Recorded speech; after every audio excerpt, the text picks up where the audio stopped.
We're going to cut this ribbon. It's just the beginning. The count of 3. 1, 2, 3.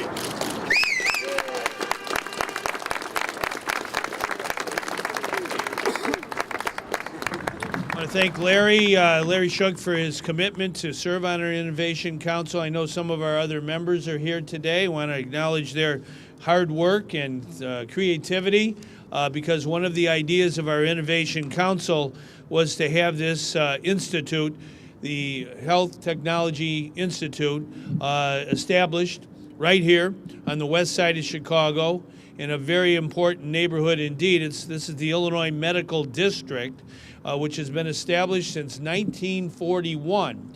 And we want to make it stronger than ever in the 21st century. And this institute of about 12,000 square feet, an investment of $3.4 million, half by the University of Illinois and half by our state of Illinois through the Department of Commerce and Economic Opportunity, really is our commitment to taking ideas and research of very, very smart, dedicated people and putting them into a situation where we can convert them into real-life applications that help heal the world, feed the world, and fuel the world. So it's very, very important that we understand that this is where jobs are created. You know, this week over at McCormick, Chicago is hosting BIO, one of the major events in that area of technology. It's the world's largest gathering in the industrial biotechnology industry. It's an opportunity for us to showcase what goes on in the city. It's a tremendous context for opening another venture here on this campus, a new initiative that we believe will be transformative to the environment here, the ecosystem, and will allow an opportunity for economic growth and social progress that we all would welcome. This new facility is a $3.4 million partnership between the state and the university. It's known as HTI, which stands for Health Technology and Innovation, 3 words that are critical to what we're about these days as we look to the challenges that face our society. Health, how we create technologies to address that leads to innovation and economic opportunity. This is a place where pioneering ideas get transformed to the marketplace. And that process requires engagement not only of university faculty, university scholars, but also of the private sector. The University of Illinois, over its long history, has developed a reputation for a place that attracts world-class researchers who work hand in hand with industry and investors. Our goal is not to have our research sit dormant in journals, but to move into use where it has impact upon society, where it solves problems such as HIV. It creates technologies like the first graphical internet browser. One of our frustrations is that went to Silicon Valley and didn't stay in Chicago. And it's these kinds of opportunities that create the ecosystem that will allow that to happen. HTI reflects one of the core missions of the university. It reflects our commitment to the well-being of our state and beyond that our nation. We believe that this, like other places, will become a hub of high-tech discovery, give us an opportunity to transform the $813 million that comes to us in grant support to support our research enterprise this year, where we can transfer that into actual products that will enable economic growth and development. Chicago, if you don't appreciate that, is home to the nation's largest medical school. University of Illinois, here on this campus, operates the nation's largest medical school. We graduate more docs every year than anybody else in the country. It's also home to some of the world's top flight medical researchers, some of whom are in the audience today. They are major recipients of these federal grants that support our research. And it's here. It's just a matter of transforming it into activity, and that's the initiative that we have here today. We are here today to begin the renaissance of the district. We are implementing the vision that Jennifer Woodard, the president that you appointed, has put forth with Pat Daly's help and the help of all of our partner institutions. But this is just the beginning. In just the next couple of weeks, when spring finally has been sprung, we're going to begin an 8,000 square foot addition to this building right across the street, financed thanks to the leadership of the governor through the Illinois Jobs Now program. It will become the R&D and the corporate headquarters for a leading clean energy technology company. Shortly after that, down in the corner of Oakley and 13th, we'll begin a renovation of a building that we hope will achieve Platinum LEED certification that will bring in the Anatomical Gift Association, begin the revitalization of the southwestern part of the medical district. Tomorrow, we have proposals due from developers for a mixed-use development at the corner of Harrison, Ogden, and Damon that will provide the kind of amenities for the district that our partners have said that they need. We have 50,000 people that come into the district every single day seeking medical care. We have over 20,000 people that work here. We have thousands of students that are learning here in the 10 health science colleges, and they want those kind of amenities.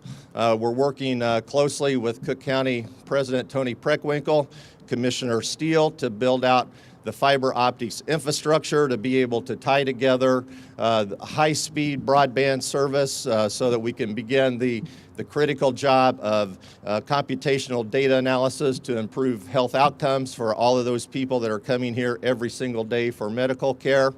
The list goes on and on. Next week, we have a group coming in representing a world-renowned contract research organization. We hope to finalize a deal where they will come in and help manage the over 700 clinical trials that are happening right here in the Illinois Medical District. We also know that that will lead to many, many more clinical trials in the district. We'll be able to bring in our other partners from the University of Chicago and Northwestern. We also believe that that will bring in a lot of additional research dollars. So there's a lot happening. And oh, yes, you will probably be seeing a Starbucks in the district in the near future. So that is the imprint that you have arrived when you have a Starbucks, right? But all kidding aside, that's what our partners have told us, that they want to see those kind of amenities. We couldn't do it without the support of the city, the county, and certainly Governor Quinn's support. You've been a leader and champion for the Illinois Medical District.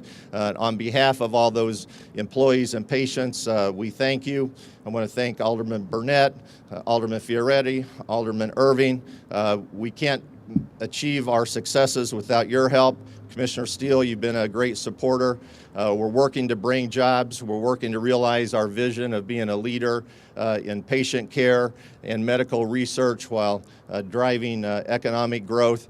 Governor, we hope to have you back here very many times in the next few months to demonstrate our progress. Thank you for your leadership. Mr. President, thank you for your leadership. The University of Illinois has been a great partner in leading the revitalization of the Chicago Technology Park right here. This is a perfect example of it. I did want to note a couple of things that I thought were very important. Number one, just to highlight, and it's a message that has come from every speaker, but the partnership that made this possible. Notably, of course, the University of Illinois, the Illinois Medical District, but of course also the Governor's Innovation Council, from which this idea was born, which is itself a symbol of public-private partnership to drive a lot of the initiatives that we're talking about today. So I think that is a key message and something that DCO is very invested in. The second thing is to just understand and situate this announcement today, which is a fantastic new institute, the Health Technology Innovation Institute, in a larger vision, which the governor articulated, I thought, very well, about building a fundamental ecosystem that drives growth. For us at DCO, we're very much focused on job creation and economic growth. That's our number one priority. It's a priority of the governor's. And the question is, how do you get there? And we have a strategy that we think really does address those fundamental ecosystem elements. Access to capital, you heard Steve mention that that's so important. The ability to take new ideas and new risks with credit. Institutes like this, physical spaces that really matter, that bring people together in one location to take their ideas and make them real. And of course, workforce training and the talent, keeping those folks that are graduating from our universities here and building that pipeline and ecosystem from the kindergarten all the way up through our universities. So that's what DCEO is focused on, and this stands as a wonderful testament to that one prong of that, which is of course the physical space and the facilities. I do want to highlight that again, you know, the Ernst & Young report that came out earlier this week that was announced at Bio, and the governor mentioned a lot of those high-level statistics that are so important to us. 81,000 people employed in the biosciences industry, over 3,500 companies, nearly $100 billion in economic output. And I think one other stat that's very important, over 200% growth in venture capital since 2009.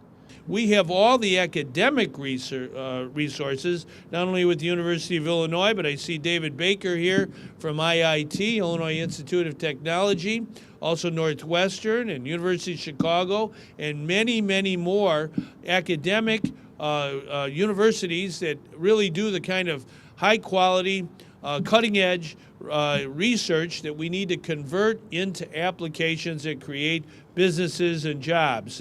That's what this whole purpose is. This is not something we're planning down the road. This we want to do with this institute, to begin, to build it, and then they will come. They will come and they will make things happen to help cure diseases and help people with respect to feeding the world, and also making sure we deal with our energy challenges, especially using biotechnology. So that's why I'm here, and I'm glad everybody else is here. It may be a little cold here today. I'm glad it isn't raining. We've had enough rain. And our state of Illinois is a strong state, and I've seen that in the past week, how people come together in an emergency or a crisis. They don't run away, young and old, all across our state, not only our first responders and our firefighters, our policemen, but everyday citizens. They understand that when something bad is headed our way, we stand together, and that's what Illinois is all about. There may be people that come from other places and want to run down our state.